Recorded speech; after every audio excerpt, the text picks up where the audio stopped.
Sambor om en liten by förutan gata. Den ligger inte långt från Rio de la Plata. Nästan i kanten av en blå Atlanten. Och med pappas bakom mig många 100 gröna mil.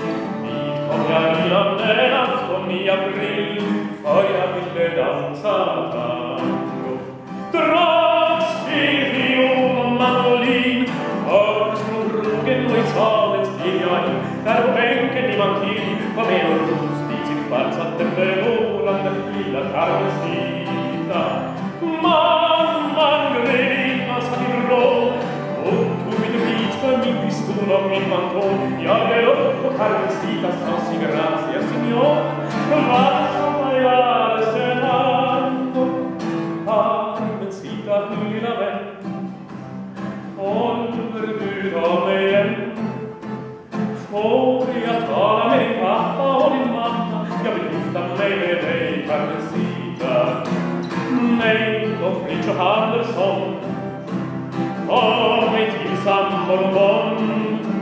Om ni hyser andra planer när det gäller mig än att dansa han. Att Carmencita gör mig inte så besviken. Jag tänker skaffa mig jobb här i butiken. Sköta mig noga, bara spara och noga. Allt kriga och rycka, men bara älska dig.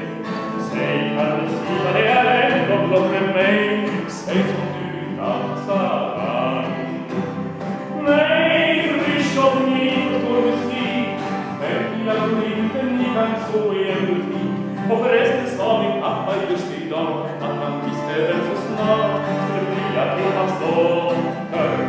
En som har 20 000 kor och en stadia som är på ett färgskor. Han har pris för den tjurar, han har rostat på svin och han dansar under varann. Carmencita, min lilla vän, akta inför rika män.